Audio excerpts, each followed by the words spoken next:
It's a great pleasure to have Professor Michael Bazyler back with us.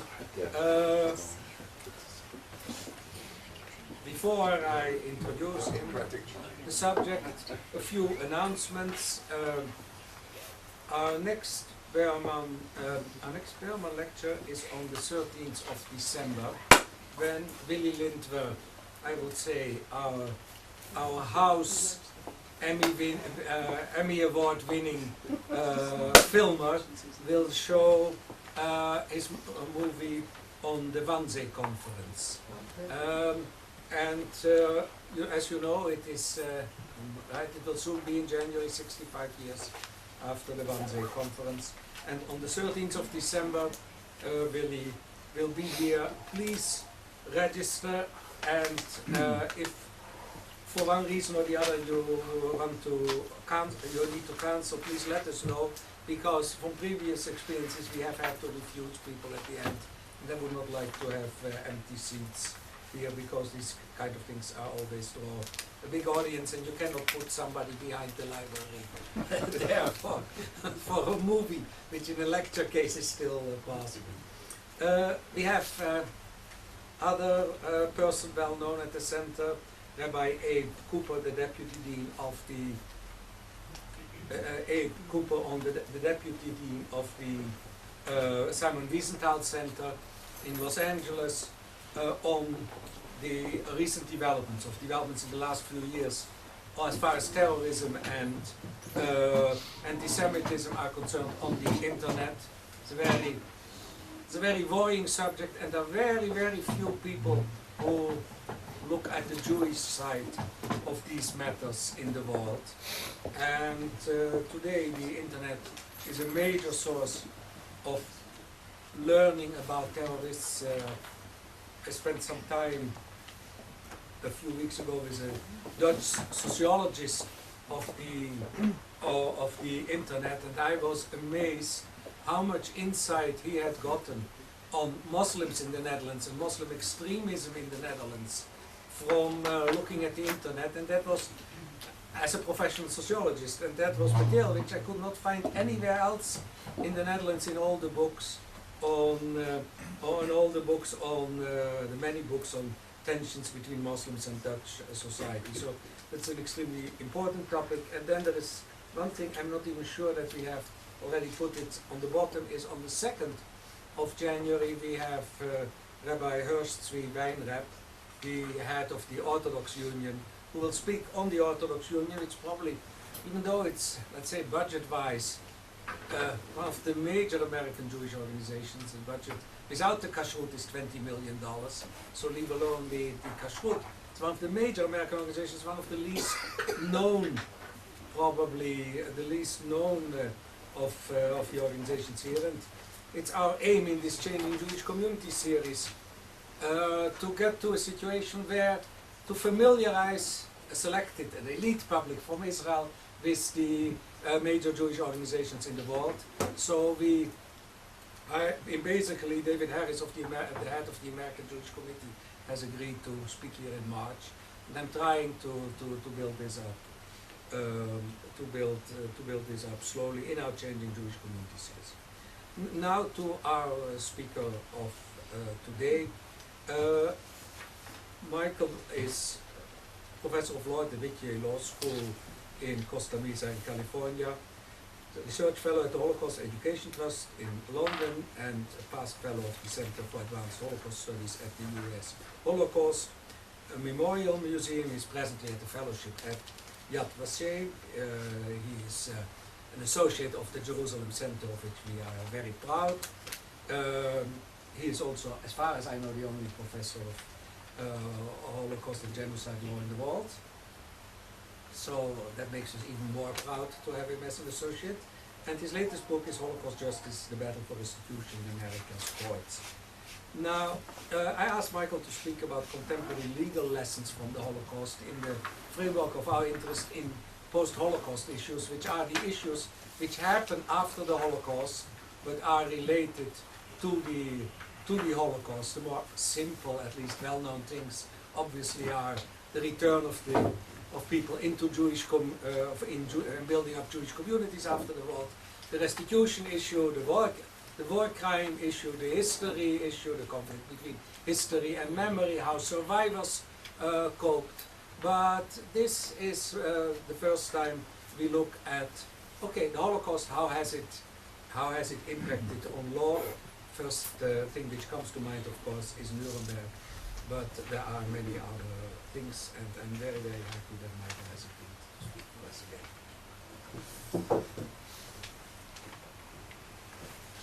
Manfred, thank you. It's always a pleasure. Can you hear me in the back? Yeah. It's always a pleasure to be here. I'll tell you a quick story of my last visit to the center. I teach a course called Holocaust, Genocide, and the Law.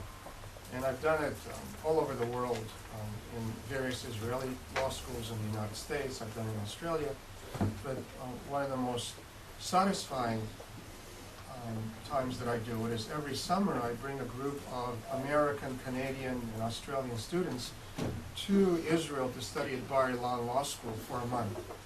Last year we had 53 students from 27 different law schools in the United States, America, and Australia. We were here last July, so think back, last July, we were here for an entire month. And so soon after the Second War with Lebanon started, we stay in Tel Aviv, we had a visit to Jerusalem.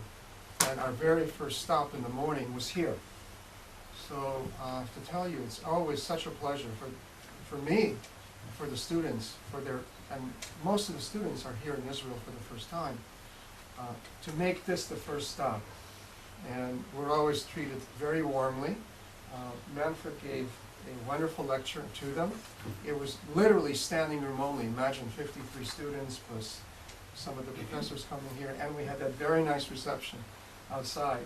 So we provide, you provide just just an excellent first impression of Jerusalem by a stop. And I look forward to coming back again this July with another group of law students for the same kind of wonderful impression. As Manfred mentioned, I am doing work at Yad Vashem. I'm writing a book called Holocaust, Genocide, and the Law based upon the course that I'm writing, and its purpose is to have more Holocaust courses taught at various law schools in the United States. There are many Holocaust courses taught at undergraduate and graduate level, but only few at the law school level. So my goal is to have more than I thought a book on the subject, or one that can make that easier to happen. And the presentation I'm going to be giving you today is based upon kind of an overview of what the course is about. So what I do for an entire semester, I'll try to do in less than an hour, 45 minutes here, and then we'll take questions afterwards. So it's a very broad stroke that I'll be doing that. Now, more than a half a century has passed since the end of World War II, and interest in the Holocaust, as you know, remains greater than ever. More news stories about the Holocaust have been published in the last 10 years than the previous 50.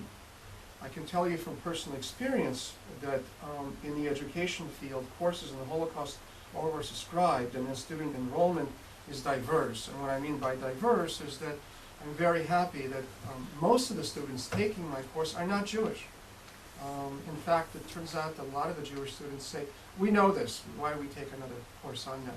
So the very first time I taught this course, which was in 2001, in fact, none of my students were Jewish. It's an elective course, so you get to decide which ones to take it. Now, last month, as you probably also know, we commemorated the most important legal legacy from the Holocaust, the 60th anniversary of the conclusion of the trial of the 22 Nazi leaders before the International Military Tribunal at Nuremberg, what I call the IMT, and others have too.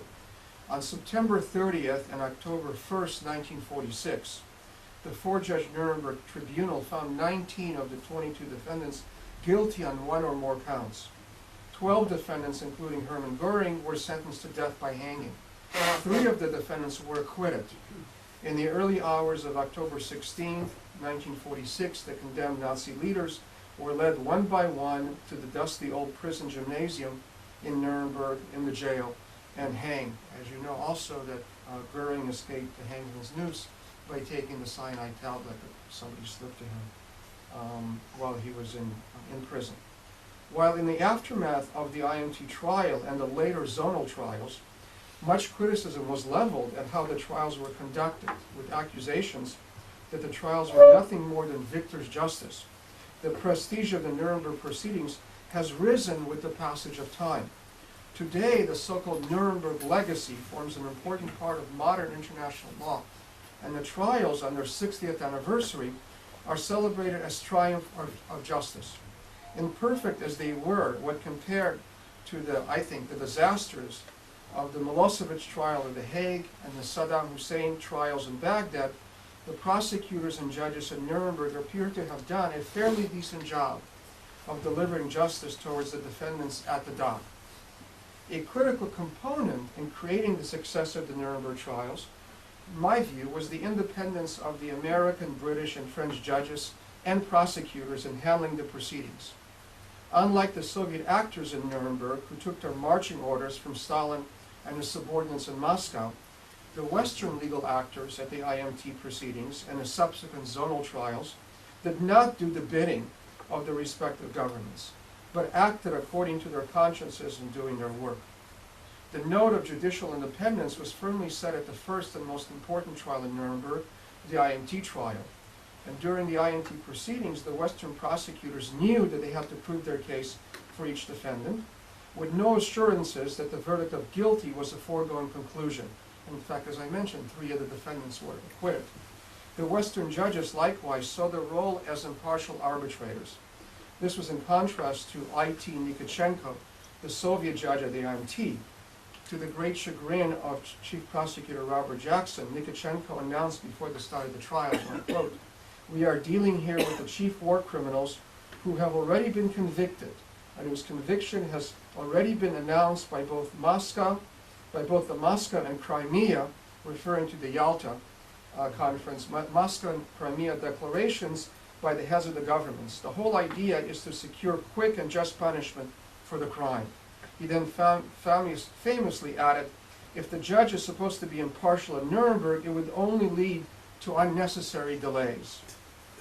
A major pedagogical goal of the Western prosecutors and judges in Nuremberg was to demonstrate their judicial independence, in contrast to the wholesale corruption of the legal system in Germany during the Nazi era.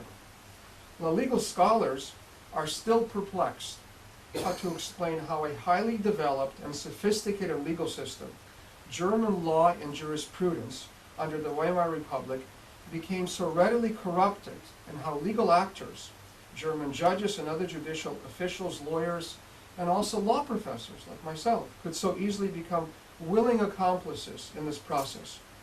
The sad fact is that legal sophistication did not inoculate German law and German legal actors from actively participating in the perverse changes being made to the German legal system during the Nazi era, including the legal exclusion of German Jews from the concept of citizen, and the Nuremberg race laws, which gradually transformed the non-citizen Jew into a subhuman not worthy of life. By the time the gas vents came and the human slaughter factories were built in Auschwitz and the other death camps, the murder of the 6 million Jews and other persecuted minorities was completely legal under German law. The so-called system of legal barbarism instituted by the Nazis and the many forms of legal injustice perpetrated under the Nazi regime has been previously examined in both general studies on the Holocaust and in specific treatments of the Nazi legal system. Raoul Hilberg and Schall Friedlander, in their various works, discuss how the law was used as an important tool to effectuate the final solution.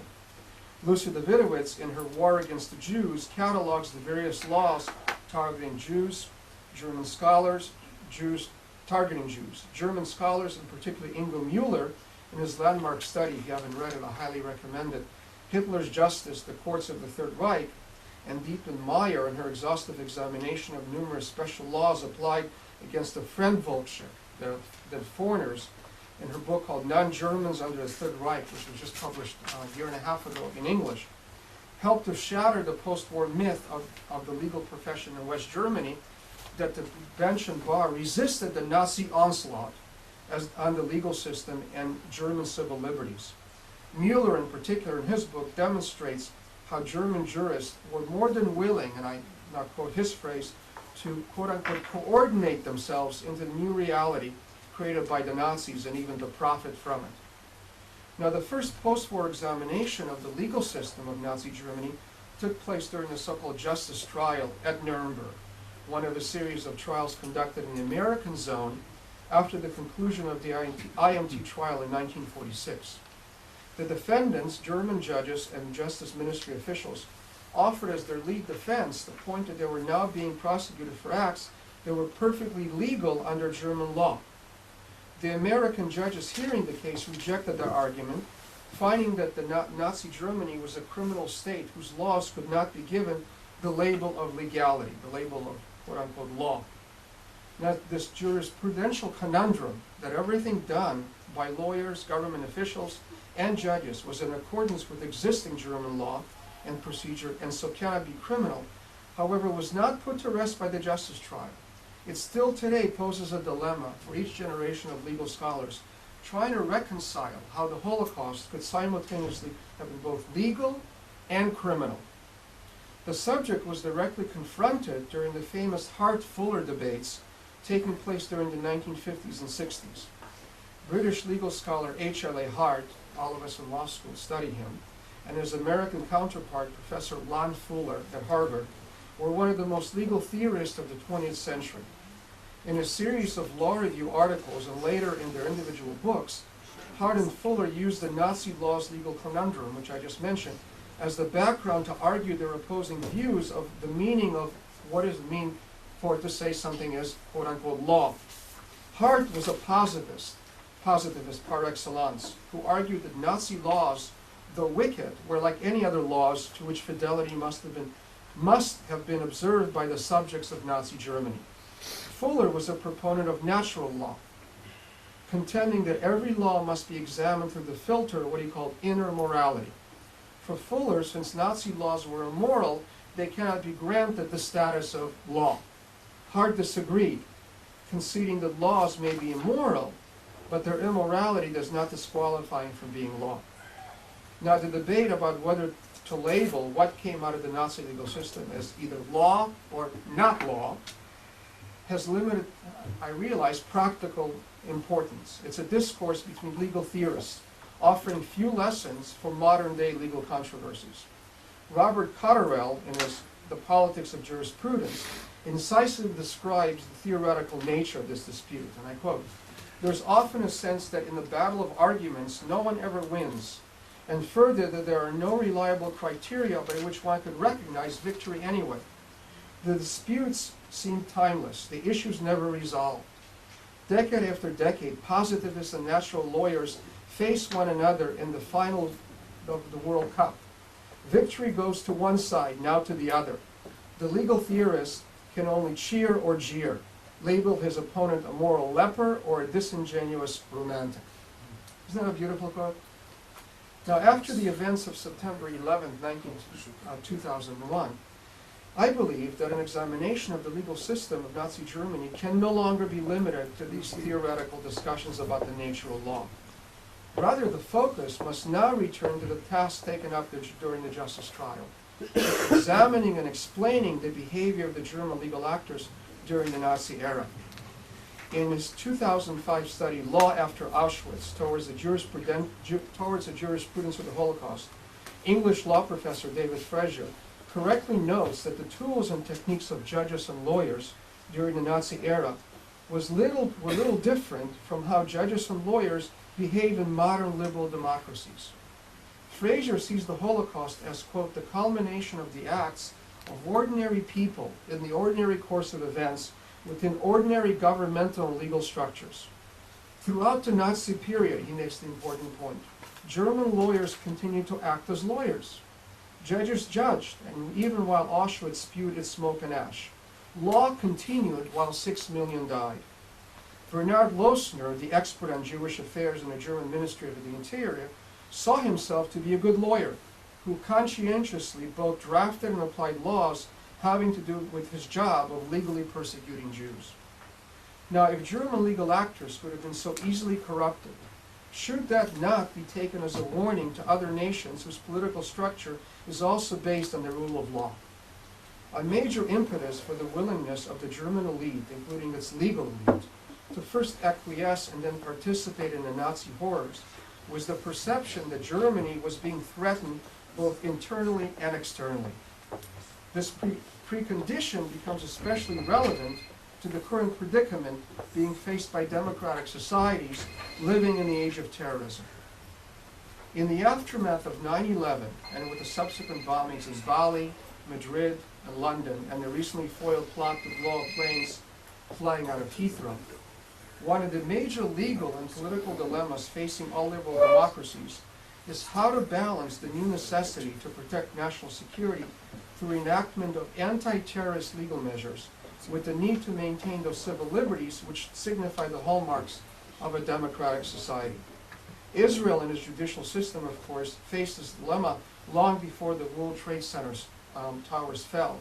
But it is now Europe, North America, Canada, I think, also appears to be a terrorism target, and Australia, which is confronting all of these countries such issues as whether unlimited or long-term detention of terrorism suspects without trial, secret wiretapping, harsh methods of interrogation, and closed-door judicial proceedings are so odious that they could not take place in a civil society, despite the government's assertion that such measures were necessary to protect the country, and are necessary to protect the country from another terrorist attack. In his historical study, All the Laws But One, our former U.S. Supreme Court Chief Justice William Rehnquist, in writing now in 1998, before the so-called war on terrorism began, anticipated the current debate about the age of terrorism, on how to properly balance the protection of civil liberties with the need to maintain national security. Citing examples from President Abraham Lincoln's suspension of the right of habeas corpus during the American Civil War, the enactment of strict censorship laws during World War I under President Woodrow Wilson, and the U.S. Supreme Court's willingness to uphold President Franklin Delano Roosevelt's order for the internment of Japanese Americans in the secret military trial of 8 Nazi saboteurs during World War II, Rehnquist explained, I'm quoting from his book, in any civilized society, the most important task is achieving a proper balance between freedom and order. In wartime, reason and history both suggest that this balance shifts to some degree in favor of order, in favor of the government's ability to deal with conditions that threaten the national well-being. It simply cannot be said, therefore, that in every conflict between individual liberty and governmental authority, the former should prevail.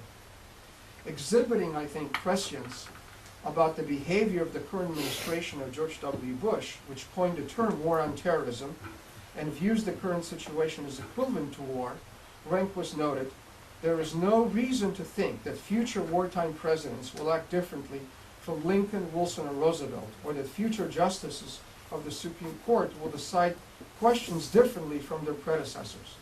There's every reason to think that the historic trend against the least justified of the curtailments of civil liberty in wartime will continue in the future.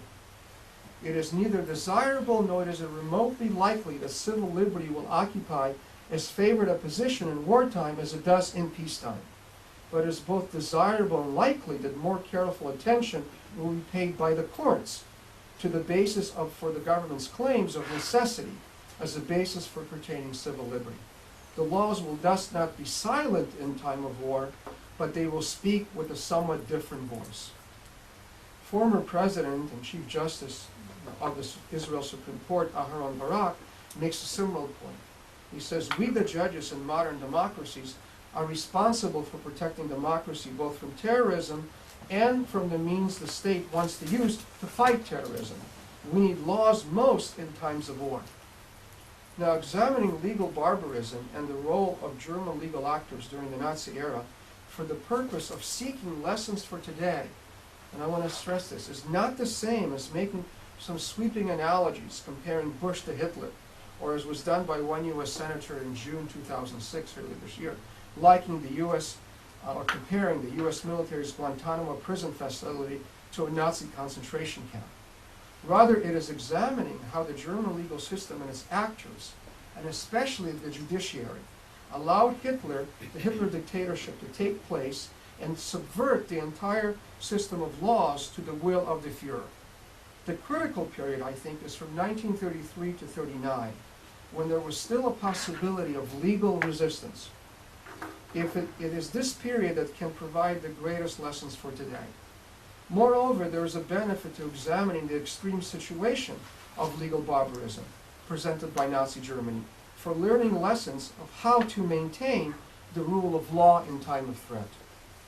One of the major distinctions between Germany between 1933 and 39 and today is that the perceived threat from within in the early Hitler years was not real, but manufactured by the Nazis as a means to explain to the populace why legal emergency measures must be taken. The Jews of Germany and the other persecuted groups did not pose a threat to Germany as a nation. On the other hand, and I want to stress this, the internal threat in the United States, the United Kingdom, continental Europe, Israel, and other liberal democracies throughout the world from both homegrown and foreign terrorists is real. And so legal measures must be taken to protect against this threat. Nevertheless, the perception of a hidden fifth column within the ranks of society in post-1933 Germany and today is the same. While Ranco's prediction that individual liberty will almost always take a back seat to national security during times of conflict has proven to be correct, you can just read the papers, the actual threat of terrorism to date has not led, in my opinion, to a significant deterioration of the rule of law in liberal democracies facing a terrorist threat. Almost all the credit must be given, again I argue, to the judges, showing that maintaining the independence of the judiciary is a critical component to prevention of legal barbarism. Perhaps heeding the history from the sorry behavior of their American brethren during World War II, today's judges in Western liberal democracies have led the fight to preserve civil liberties when those liberties have been attacked by other branches of the government in the name of national security. Let me provide 3 examples from 3 different countries. In the United States, the Supreme Court in the post-9/11 era has issued a number of critical rulings striking down as unconstitutional a series of national security laws first proposed by the Bush administration and then enacted by Congress to protect the nation against the terrorist threat.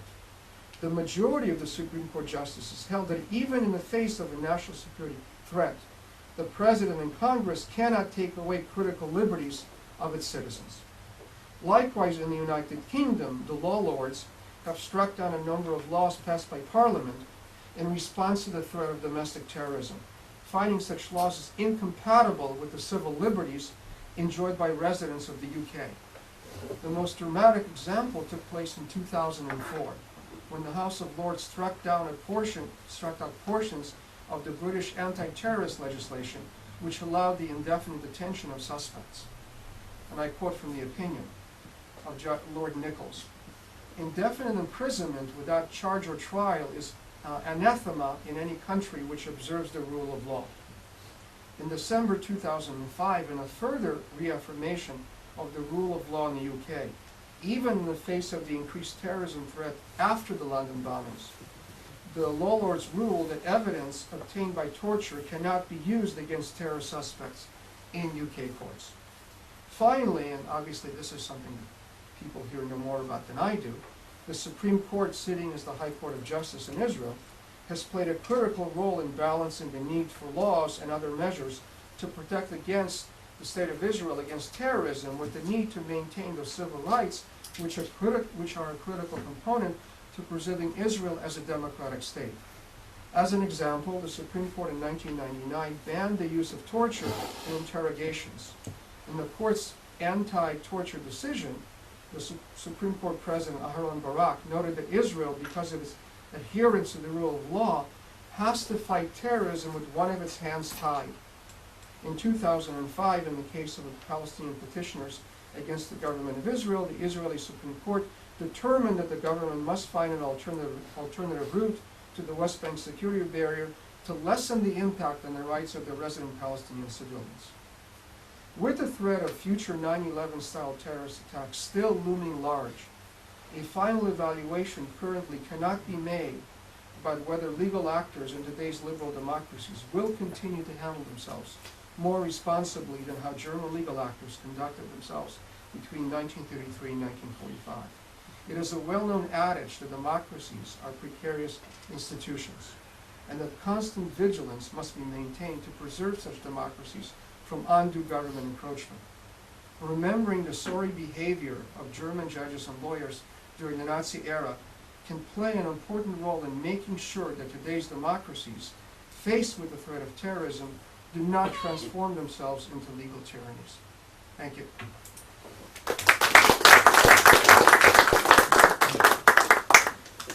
Thank you very, very much, Michael. We'll take, as usually, questions. That's okay. An observation, a quick one, and a question. The observation, to sharpen your point, let me remind you that during World War II, the U.S. Supreme Court reversed itself on the famous case of whether Jehovah's Witnesses had to salute the flag, Frankfurter losing the liberal majority in the second turning thing. That's during the war. The question is, you blithely said that there was a chance between 1933 and 1939 for the German legal system to stand up to Hitler. I wonder if you would provide some further information. I'm just basing it upon human experience. I don't think there's anything different about German actors than 33 to 39 than legal actors in Israel, in the United States, and other countries. I see in the United States, and again, I'm not making a comparison, Bush is Hitler, but I'm looking at my brethren in the United States, not just the judges, but the various lawyers who have taken upon themselves to, on pro bono basis, to file different lawsuits, to challenge the various laws. Some of them have been upheld, some of them struck down. But I'm very, very proud of how the lawyers in America and in other countries are behaving. No and question. I think the same kind of behavior could have been exhibited by German lawyers and judges. Do I have any specific data? I don't. It's just my comparison of human nature. And my understanding, I don't take the, Daniel Goldhagen's view that somehow, Germans had a different brand of anti-Semitism somewhere else and should be viewed differently. I look at them as human beings with the same possibility to do bad as to do good. And it is my belief that they could have done good.